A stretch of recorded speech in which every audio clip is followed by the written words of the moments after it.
Hello साथियों, आप सभी का बहुत बहुत स्वागत है आज के इस फटाफट प्रैक्टिस टेस्ट सीरीज़ में। इस वीडियो सीरीज़ के अंतर्गत हम सब कर रहे हैं किसी भी वनडे एग्ज़ाम में आने वाले सामान्य हिंदी के महत्वपूर्ण प्रश्नों का प्रैक्टिस एवं रिवीजन, जिसके तहत रोज़ शाम 8 बजे आपके समक्ष टॉप 20 सामान्य हिंदी के प्रश्नों की एक लाइव श्रृंखला प्रस्तुत की जा रही है, जो कि आगामी यूपी SSSC पेट को ध्यान में रखते हुए तैयार की गई है। तो सभी दोस्तों से निवेदन है कि फटाफट आप सभी इस प्रैक्टिस सेशन में जुड़ जाएँ। साथ ही इस वीडियो को लाइक करें तथा अपने दोस्तों को भी शेयर करें। प्लस जिन भी दोस्तों को इस वीडियो की PDF विद आंसर की चाहिए तो वो हमारे टेलीग्राम चैनल पर ज्वाइन होना बिल्कुल ना भूलें। सो फाइनली इस सेशन की शुरुआत करते हैं। इस सेशन का पहला प्रश्न है निम्न में से तीक्ष्ण का विलोम शब्द क्या है। आपको बताना है जो तीक्ष्ण है उसका विलोम शब्द क्या है। तो ये क्वेश्चन पिछले साल पैट के एग्ज़ाम में आ चुका है, तो हम इस सेशन में ऐसे प्रश्नों को भी शामिल कर रहे हैं जो पिछले किसी न किसी वनडे एग्ज़ाम में आ चुके हैं। सो फाइनली इसका आंसर बताइए। क्वेश्चन नंबर फर्स्ट, इसका आंसर क्या हो जाएगा? तीक्ष्ण का विलोम शब्द क्या है? इसका करेक्ट ऑप्शन आप कमेंट सेक्शन में लिख सकते हो। आंसर दीजिए आप सभी। तो इसका आंसर हो जाएगा ऑप्शन सी। कौन सा? कुंठित। तीक्ष्ण का विलोम क्या होता है? कुंठित। जो पहला ऑप्शन है तीव्र, तीव्र का मतलब होता है तेज। तृष्णा, तृष्णा का अगर विलोम शब्द बोला जाए, तृष्णा का होता है वितृष्णा। तृष्णा का क्या होता है विलोम शब्द? वितृष्णा। वितृष्णा इसका विलोम होता है। कुंठित, त्यागी का क्या होता है? भोगी। इसका विलोम होगा भोगी। और तीव्र का विलोम क्या हो जाएगा? तीव्र का विलोम होगा मंद। ओके, सो फाइनली इसका आंसर क्या हो जाएगा? क्वेश्चन नंबर फर्स्ट का आंसर हो जाएगा ऑप्शन सी। ओके, चलिए नेक्स्ट क्वेश्चन पे चलते हैं। क्वेश्चन नंबर सेकंड क्या बोल रहा है? गजवदन का पर्यायवाची है। आपको बताना है जो गजवदन है इसका पर्यायवाची निम्नलिखित में से कौन सा ऑप्शन है, कौन सा विकल्प इसमें से सही है, आपको बताना है। तो गजवदन का मतलब क्या होता है? गजवदन का मतलब होता है, ये एक्चुअली भगवान गणेश का पर्यायवाची है। गज वदन मतलब गज जैसा जिसका है वदन, वदन मतलब शरीर। हाथी जैसा किसका शरीर है? वो है गणपति। ऑप्शन सी इसका करेक्ट आंसर हो जाएगा। आई होप आप सभी ने करेक्ट आंसर चूज़ किया होगा। सो क्वेश्चन नंबर सेकंड का आंसर क्या हो जाएगा? क्वेश्चन नंबर सेकंड का आंसर हो जाएगा ऑप्शन सी, गणपति। बाकी गर्जन मतलब क्या होता है? गर्जना। सो फाइनली सेकंड का आंसर क्या होगा? सेकंड का ऑप्शन सी हो जाएगा। चलिए नेक्स्ट क्वेश्चन पे चलते हैं। क्वेश्चन नंबर थर्ड क्या बोल रहा है? कांटों से भरा हुआ वाक्य में नीचे दिए गए विकल्प में से एक शब्द चुनिए। जो कांटों से भरा हुआ है उसको एक शब्द में क्या बोलते हैं, आपको बताना है। आपके ऑप्शन हैं, ऑप्शन ए कंटक, ऑप्शन बी विकीर्ण, ऑप्शन सी कुचैला या फिर ऑप्शन डी कंटकाकीर्ण। आपको करेक्ट आंसर कमेंट सेक्शन में आपको करेक्ट आंसर बताना है। तो चलिए फटाफट इसका आंसर दीजिए। क्वेश्चन नंबर थर्ड का आंसर बताइए आप सभी। क्वेश्चन नंबर थर्ड, कांटों से भरा हुआ, इसको क्या बोलेंगे एक शब्द में? तो इसका आंसर हो जाएगा ऑप्शन नंबर डी। क्या? कंटकाकीर्ण। कंटकाकीर्ण मतलब कांटों से भरा हुआ। बाकी पहला है कंटक, मतलब क्या होता है? ऐसी वस्तु जिसका सिर नुकीला हो उसको बोलते हैं कंटक। दूसरा क्या है? विकीर्ण। विकीर्ण का मतलब होता है चारों ओर फैला हुआ। कुचैला मतलब जो गंदा कपड़ा पहने उसको बोलते हैं मैला कुचैला। So finally question number third का आंसर क्या हो जाएगा? करेक्ट ऑप्शन क्या है? करेक्ट ऑप्शन है इसका ऑप्शन डी, कंटकाकीर्ण। ओके, चलिए नेक्स्ट क्वेश्चन पे चलते हैं। क्वेश्चन नंबर फोर क्या बोल रहा है? दूध का दूध और पानी का पानी मुहावरे का अर्थ है। आपको बताना है जो मुहावरा है दूध का दूध और पानी का पानी, इसका मतलब क्या होता है। आपको कमेंट सेक्शन में इसका आंसर बताना है। आपके ऑप्शन सामने हैं, इसका करेक्ट आंसर आपको कमेंट सेक्शन में बताना है। फटाफट आंसर दीजिए। क्वेश्चन नंबर 4, दूध का दूध और पानी का पानी होना, बहुत ही इजी क्वेश्चन है। इस मुहावरे का अर्थ क्या है? ऑप्शन ए है मिलजुल कर रहना, ऑप्शन बी दूध में पानी मिलाना, ऑप्शन सी पक्षपातपूर्ण निर्णय करना या फिर ऑप्शन डी उचित निर्णय करना। इसका करेक्ट आंसर क्या हो जाएगा? सो इसका करेक्ट आंसर हो जाएगा ऑप्शन डी। क्या? उचित निर्णय करना। दूध का दूध और पानी का पानी, इसका मतलब होता है उचित निर्णय करना। ओके, चलिए नेक्स्ट क्वेश्चन पे चलते हैं। क्वेश्चन नंबर 5 है यदि शुद्ध, इसमें से शुद्ध वर्तनी का चयन करना है। यदि नहीं यहाँ पे शुद्ध वर्तनी का चयन कीजिए। पहला क्या है ऑप्शन बहिष्कार, दूसरा बहिष्कार बड़ी की मात्रा है यहाँ पे, तीसरा क्या है बाहिष्कार और चौथा बहिष्कार। इसमें से शुद्ध वर्तनी बहिष्कार कैसे लिखते हैं, शुद्ध वर्तनी कौन सी है इसकी बहिष्कार की। करेक्ट ऑप्शन आपको कमेंट में लिखना है। चारों ऑप्शन में से कौन सा करेक्ट, किसकी वर्तनी शुद्ध है, किस शब्द की, आपको बताना है। तो इसका करेक्ट आंसर हो जाएगा ऑप्शन नंबर ए बहिष्कार। ह पे छोटी की मात्रा होती है बहिष्कार। ओके, चलिए नेक्स्ट क्वेश्चन पे चलते हैं। Question number 6। क्वेश्चन नंबर 6 क्या बोल रहा है, निम्नलिखित में अनेकार्थी शब्द का दूसरा अर्थ बताइए। जो दिया है, क्या दिया है, अर्क। अर्क का मतलब आपको बताना है। अर्क का मतलब होता है क्या एक्चुअली, कमेंट सेक्शन में इसका आंसर बताइए। अर्क मतलब क्या होता है, आपके ऑप्शन से ज्ञान, वर्ण, सूर्य, अनाज। तो इसका करेक्ट आंसर क्या होगा, क्वेश्चन नंबर 6 इसका करेक्ट आंसर बताइए फटाफट। तो इसका करेक्ट आंसर हो जाएगा ऑप्शन सी सूर्य। ये सूर्य का पर्यायवाची है। अर्क का दूसरा अर्थ होता है सूर्य। अर्क के अन्य अनेकार्थी शब्द भी होते हैं, जैसे अर्क को सत्व बोलते हैं, सत्व का भी नाम है अर्क, सत्व, सत्व या फिर तांबा, तांबा को भी अर्क बोलते हैं, तांबा, तांबा हो गया, स्फटिक, मदार और काढ़ा, काढ़ा जो पीते हैं ना उसको भी, उसका भी पर्यायवाची होता है अर्क। ओके, जो सुना अर्क, आदित्य, दिनेश, मित्र, भास्कर, रवि, दिवाकर, ये सारे सूर्य के नाम हैं। सो फाइनली क्वेश्चन नंबर 6 का आंसर क्या हो जाएगा, इसका आंसर हो जाएगा ऑप्शन सी, दैट इज सूर्य। ओके, चलिए नेक्स्ट क्वेश्चन पे चलते हैं। Question number 7। क्वेश्चन नंबर 7 क्या बोल रहा है, क्वेश्चन नंबर 7 क्या बोल रहा है, निम्नलिखित में से कौन सा शब्द वर्तनी की दृष्टि से शुद्ध है। इसमें भी शुद्ध वर्तनी आपको चूज करना है। कौन सा ऑप्शन इसमें से करेक्ट है जिसकी वर्तनी शुद्ध है, श्रम, भम्र, कर्म या ए और बी दोनों। इसमें से कौन सा करेक्ट ऑप्शन है आप बताइए। चलिए फटाफट इसका आंसर बताइए।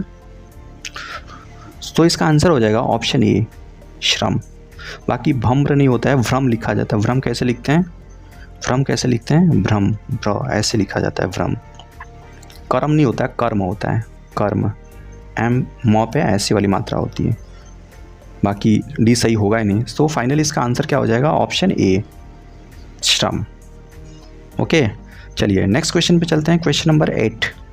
क्वेश्चन नंबर 8 क्या है आपका, क्वेश्चन नंबर 8 है, निम्न में से कौन सा वाक्य विधेय विशेषण का उदाहरण है। अब इसमें से आ गया विशेषण। विशेषण के भेद दो टाइप्स के होते हैं ना, विशेष विशेषण और विधेय विशेषण। तो इसमें से बताना है, चारों ऑप्शन दिए उसमें से कौन सा सेंटेंस जो है, कौन सा वाक्य विधेय विशेषण का उदाहरण है। फटाफट इसका आंसर कमेंट सेक्शन में आप दीजिए। पहला क्या है, वह चतुर लोमड़ी पहाड़ पर है। सेकंड, बूढ़ा व्यक्ति सड़क पर खड़ा है। तीसरा, भोजपुरी भाषा का अभ्यास करो। और चौथा, हमारा पहला मालिक ईमानदार था। इसमें से correct answer, correct option choose करना है। इसमें से कौन सा विधेय विशेषण का एक उदाहरण है, फटाफट इसका आंसर दीजिए। विधेय विशेषण, तो सबसे पहले जानते हैं विधेय विशेषण होता क्या है। तो जो विशेषण विशेष्य के बाद प्रयुक्त होते हैं उन्हें हम कहते हैं विधेय विशेषण। विशेष्य मतलब ऑलमोस्ट समझिए आप एक संज्ञा, किसी का नाम हो गया। तो फाइनली इसका आंसर क्या हो जाएगा आपको बताना है, किसमें जो विशेष्य है वो विशेषण से पहले है।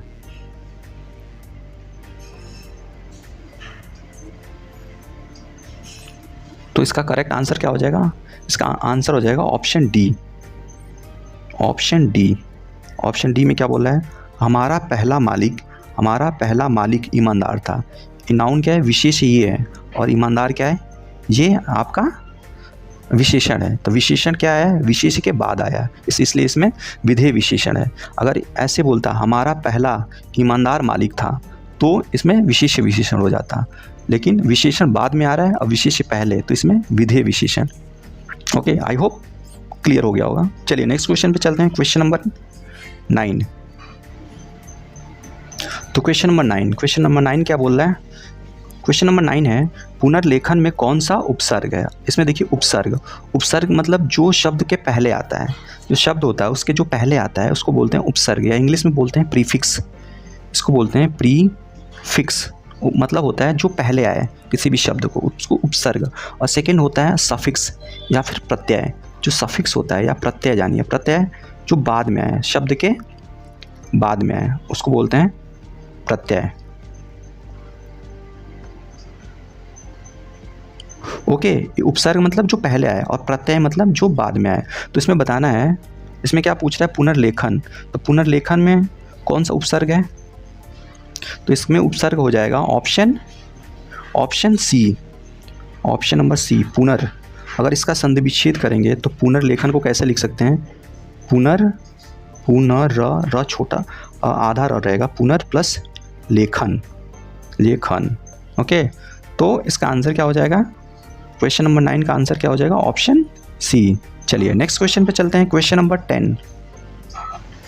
क्वेश्चन नंबर 10 क्या बोल रहा है, निम्नलिखित में से कौन सा शब्द तत्सम है। आपको बताना है कौन सा शब्द तत्सम है। अब जानिए तत्सम क्या होता है और तद्भव क्या होता है। तो तत्सम वो होता है, तत्सम ऐसे शब्द होते हैं जो संस्कृत से मिलते जुलते होते हैं। तत्सम मतलब शुद्ध, अगर ऐसे बोलो तत्सम मतलब शुद्ध और तत्भव मतलब अशुद्ध। तो तत्सम ऐसे शब्द होते हैं जो शुद्ध होते हैं और संस्कृत से मिलते जुलते होते हैं। तो आपको ऑप्शन देखना है, इसमें से 4 ऑप्शन दिए हैं, हल्दी, सत्तू, उबटन और हरिद्रा। इसमें से कौन सा तत्सम है, मतलब शुद्ध है, जो संस्कृत से मिलता जुलता हो। तो इसका करेक्ट आंसर हो जाएगा ऑप्शन डी, जो हरिद्रा है। हरिद्रा है, हल्दी का ही एक शुद्ध रूप हरिद्रा होता है। तो फाइनली इसका करेक्ट आंसर हो जाएगा ऑप्शन डी। सो फाइनली इसका करेक्ट आंसर क्या हो जाएगा, ऑप्शन डी। ओके, चलिए नेक्स्ट क्वेश्चन पे चलते हैं, क्वेश्चन नंबर 11।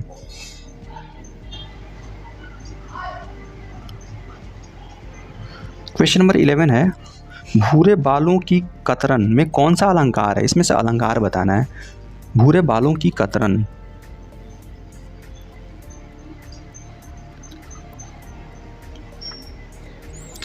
नेक्स्ट क्वेश्चन है क्वेश्चन नंबर 11, भूरे बालों की कतरन, की नहीं किसी हो गया यहाँ पे, किसी यहाँ पे मिस प्रिंट हो गया है। भूरे बालों की सी कतरन में कौन सा अलंकार है। इसमें से बताना है भूरे बालों की सी कतरन, इसका मतलब पहले क्या था, भूरे बालों की सी मतलब के जैसा, कतरन तो के जैसा जहाँ पे आता है उपमा दी जा रही है, किसी चीज़ की तुलना हो रही है। तो फाइनली इसका करेक्ट आंसर हो जाएगा ऑप्शन 11 का क्या आंसर हो जाएगा, ऑप्शन सी। उपमा दी जा रही है ना, भूरे बालों की सी कतरन, तो इसका आंसर क्या हो जाएगा, ऑप्शन सी। 11 का answer, correct answer option C. चलिए नेक्स्ट क्वेश्चन पे, क्वेश्चन नंबर 12। क्वेश्चन नंबर 12 क्या बोल रहा है, वधू, वधू शब्द का बहुवचन क्या होगा। बहुत ही सिंपल क्वेश्चन है, आपको बताना है वधू उस शब्द का बहुवचन क्या होता है। ऑप्शन से बधुई, बधुओं, बधुआओं या इनमें से कोई नहीं। इसमें से करेक्ट ऑप्शन आपको कमेंट सेक्शन में लिखना है, फटाफट टाइप कीजिए।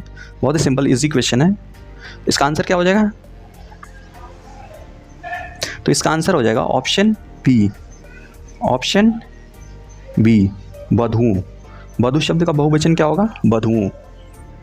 ओके, चलिए नेक्स्ट क्वेश्चन पे चलते हैं, क्वेश्चन नंबर 13।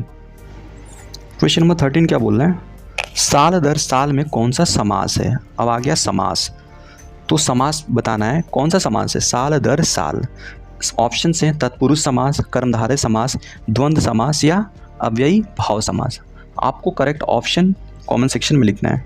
चलिए आंसर बताइए फटाफट, इसका कौन सा ऑप्शन करेक्ट हो जाएगा, साल दर साल में कौन सा समास है। सो इसका आंसर हो जाएगा, क्वेश्चन नंबर 13 का आंसर क्या हो जाएगा, क्वेश्चन नंबर 13 का आंसर हो जाएगा ऑप्शन डी, मतलब अव्ययी भाव। अव्ययी भाव समास, जिस समास में पूर्व पद प्रधान एवं अव्यय हो उसे अव्ययी भाव समास कहते हैं। जैसे साल दर साल, इसका समास विग्रह अगर करेंगे, साल दर साल का अगर समास विग्रह करेंगे तो इसका समास विग्रह क्या हो जाएगा, इसका होगा हर साल। हर साल, यहाँ पूर्व पद जो साल है वो अव्यय तथा प्रधान है, अतः यह अव्ययी भाव समास का एक उदाहरण है। ओके, सो इसका आंसर क्वेश्चन नंबर 13 का आंसर होगा ऑप्शन डी। चलिए नेक्स्ट क्वेश्चन पे चलते हैं, क्वेश्चन नंबर 14। क्वेश्चन नंबर 14 क्या बोल रहा है, हुए जहाँ हैं हम मार्गचारी। सेंटेंस देखिए, ये वाक्य है, हुए जहाँ हैं हम मार्गचारी में कौन सा छंद है। अब यहाँ पे छंद आ गया, आपको छंद का भी नॉलेज होना चाहिए, छंद, सोरठा एक्सेट्रा सब पूछता है। तो इसमें से कौन सा छंद है आपको बताना है। हुए जहाँ हैं हम मार्गचारी, इसमें से करेक्ट ऑप्शन आप बताइए, फटाफट बताइए कौन सा करेक्ट है। तो इसमें से करेक्ट ऑप्शन हो जाएगा ऑप्शन ए, उपेंद्र वज्रा। प्रस्तुत पंक्ति जो दी गई है इसमें उपेंद्र वज्रा छंद है, यह एक वाणिक छंद है, बताया मैंने, यह एक वाणिक छंद है। इसके प्रत्येक चरण में 11 वर्ण होते हैं, 5वें और 6ठे वर्ण पर यति होती है। ये क्या एक वर्णिक छंद है। ओके, चलिए नेक्स्ट क्वेश्चन पे चलते हैं। फिलहाल इसका आंसर क्या हो जाएगा, क्वेश्चन नंबर 14 का इसका आंसर हो जाएगा ऑप्शन ए। अब नेक्स्ट क्वेश्चन पे चलते हैं, क्वेश्चन नंबर 15। क्वेश्चन नंबर 15 बोल रहा है निम्नलिखित वाक्य में रेखांकित शब्द की शुद्ध वर्तनी कौन सी है। जो और रेखांकित शब्द है इसमें क्या है, यह दवाइयाँ मेडिकल स्टोर से ले आओ। इसमें से दवाइयाँ इसमें से शुद्ध वर्तनी चूज़ करना। दवाइयाँ कैसे लिखी जाएंगी, ऐसे ही आपके ऑप्शन से इसमें से करेक्ट ऑप्शन कौन सा है आपको बताना है। फटाफट इसका आंसर कमेंट सेक्शन में बताइए। इसका आंसर क्या हो जाएगा, कौन सा ऑप्शन सही है, दवाइयाँ। इसकी शुद्ध वर्तनी बताइए, दवाइयाँ में कुछ गलत लिखा है आपको बताना है। तो इसका करेक्ट आंसर हो जाएगा ऑप्शन नंबर बी, दवाइयाँ। जो इसमें ई लिखा गया है दवा ई, ये छोटी ई होती है, बड़ी ई नहीं होती है। यहाँ पे बड़ी ई चूँकि दिया है इसलिए ये गलत है। ओके, सो फाइनली इसका आंसर क्या हो जाएगा, क्वेश्चन नंबर 15 का आंसर हो जाएगा ऑप्शन बी, दवाइयाँ। चलिए अब नेक्स्ट क्वेश्चन पे चलते हैं, क्वेश्चन नंबर 16। क्वेश्चन नंबर 16 क्या बोल रहा है, निर्जीव वस्तुओं को जड़ भी कहा जाता है तथा सजीव वस्तुओं को, आपके ऑप्शन है जड़हीन, सजीव, प्राणी या चेतन। इसमें से करेक्ट आंसर कौन सा है, करेक्ट ऑप्शन आप चूज़ कीजिए। चलिए आंसर बताइए आप सभी। तो इसका आंसर हो जाएगा, आपने सुना होगा जड़ और चेतन। जड़ मतलब निर्जीव वस्तु और चेतन मतलब सजीव वस्तु। तो जड़ और चेतन, तो जड़ यहाँ पे है, तो इसका आंसर हो जाएगा ऑप्शन डी, चेतन। ओके, चलिए नेक्स्ट क्वेश्चन पे चलते हैं, क्वेश्चन नंबर 17। क्वेश्चन नंबर 17 क्या बोल रहा है, हमेशा राष्ट्र के डैश डैश डैश प्रहरी बनो। इसमें से खाली जगह दिया है, खाली स्थान को भरना है। हमेशा राष्ट्र के कैसे, आपके ऑप्शन से सज्जन प्रहरी बनो, सजग प्रहरी बनो, दुर्जन प्रहरी बनो या फिर महान प्रहरी बनो। इसमें से करेक्ट ऑप्शन कौन सा है, कमेंट सेक्शन में बताइए। क्वेश्चन नंबर 17 का कौन सा ऑप्शन करेक्ट है। तो इसका आंसर हो जाएगा हमेशा राष्ट्र के सजग प्रहरी बनो, सजग, option B. Okay, question number 17 का आंसर क्या हो जाएगा, ऑप्शन बी। चलिए नेक्स्ट क्वेश्चन पे चलते हैं, क्वेश्चन नंबर 18। क्वेश्चन नंबर 18 क्या बोल रहा है, खर शब्द का पर्यायवाची शब्द बताइए। खर, इसका पर्यायवाची आपको बताना है। आपके ऑप्शन सामने हैं, करेक्ट ऑप्शन आप कमेंट सेक्शन में लिखिए। ऑप्शंस क्या है, गधा, मूर्ख, खरगोश या शशक। इसमें से कौन सा आंसर करेक्ट हो जाएगा, खर।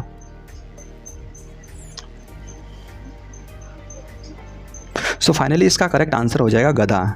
जो खर है वो गधा का पर्यायवाची है। अच्छा, गधा का एक और पर्यायवाची है जो कि काफ़ी पूछा जाता है, वैशाख नंदन। गधा को क्या बोलते हैं, वैशाख नंदन। बाकी जो मूर्ख है, खरगोश है, शशक है, तो ये किसका पर्यायवाची है, शशक, खरगोश एक ही है। मूर्ख मतलब आप सभी को पता ही है। ओके, तो फाइनली इसका आंसर हो जाएगा ऑप्शन ए। क्वेश्चन 18 का क्या आंसर हो जाएगा, खर मीन्स गधा। ओके, चलिए नेक्स्ट क्वेश्चन पे चलते हैं, क्वेश्चन नंबर 19। क्वेश्चन नंबर 19 क्या बोल रहा है, व्याकरण शब्द में कौन सी संधि है। अब संधि से क्वेश्चन आ गया, संधि। इसमें से कौन सा संधि आपको बताना है। ऑप्शन ए क्या है, दीर्घ संधि। ऑप्शन बी क्या है, गुण संधि। ऑप्शन सी क्या है, यण संधि। या फिर ऑप्शन डी क्या है, अयादि संधि। इसमें से करेक्ट ऑप्शन चूज़ करना है। शब्द कौन सा है, व्याकरण। व्याकरण, इसका करेक्ट आंसर क्या हो जाएगा। इसमें से कौन सी संधि है व्याकरण में, तो व्याकरण में है ऑप्शन सी, यण संधि। यण संधि इसमें, अच्छा व्याकरण का संधि विच्छेद क्या होगा। अच्छा, व्याकरण का संधि विच्छेद क्या होगा, व्याकरण का संधि विच्छेद होगा वी धन आकरण। आकरण, वी धन आकरण। इसमें वी का ई है, ई धन आ इक्वल टू हो जाता है या। ओके, तो ये क्वेश्चन नंबर 19, क्वेश्चन नंबर 19 का आंसर क्या हो गया? क्वेश्चन नंबर 19 का आंसर हो जाएगा ऑप्शन सी, यण संधि। ओके, चलिए अच्छा एक और क्वेश्चन अब बताइए। महर्षि, आपको बताना है महर्षि में कौन सा संधि है? महर्षि, बहुत इजी क्वेश्चन है, कमेंट सेक्शन में बताइएगा आप सभी। महर्षि में कौन सी संधि है और इसका महर्षि का संधि विच्छेद आप टाइप करिएगा वहाँ पे। ओके, चलिए आज के लास्ट क्वेश्चन, क्वेश्चन नंबर 20। सो आज का लास्ट क्वेश्चन है क्वेश्चन नंबर 20। गीतकार में कौन सा समास है? आपको बताना है गीतकार, इसमें से समास कौन सा है? आपको कमेंट सेक्शन में इसका आंसर बताना है। तो चलिए बताइए, फटाफट इसका आंसर दीजिए कमेंट सेक्शन में। गीतकार, इसमें कौन सा समास है? अच्छा, गीतकार का अगर समास विग्रह करेंगे तो क्या हो जाएगा? गीतकार को कैसे लिख सकते हैं? जो गीत को रचता है उसको बोलते हैं गीतकार। यहाँ पूर्व पद गीत गौण तथा उत्तर पद कार प्रधान है तथा दोनों पदों के मध्य को कारक चिन्ह का लोप होने के कारण कर्म तत्पुरुष यहाँ पे होगा। तो इसका करेक्ट आंसर क्या हो जाएगा? ऑप्शन सी, तत्पुरुष समास। इसमें कर्म तत्पुरुष समास है। गीत को रचने वाला, यहाँ पे को है ना, कर्ता ने कर्म को होता है ना, इसलिए इसमें तत्पुरुष समास होगा। सो फाइनली क्वेश्चन नंबर 20 का आंसर क्या हो गया? इसका आंसर हो गया ऑप्शन सी, तत्पुरुष समास। तो ये था आज का सेशन, इसमें टॉप 20 क्वेश्चंस आज हमने कराए। आपको कमेंट सेक्शन में अपना अपना स्कोर टाइप करना है, आपको बताना है आपने आउट ऑफ 20 कितने प्रश्न सही किए, और साथ ही इस वीडियो को लाइक भी करना है, अपने दोस्तों में शेयर भी करना है। ओके, तो चलिए मिलते हैं नेक्स्ट सेशन में, तब तक के लिए जय हिंद,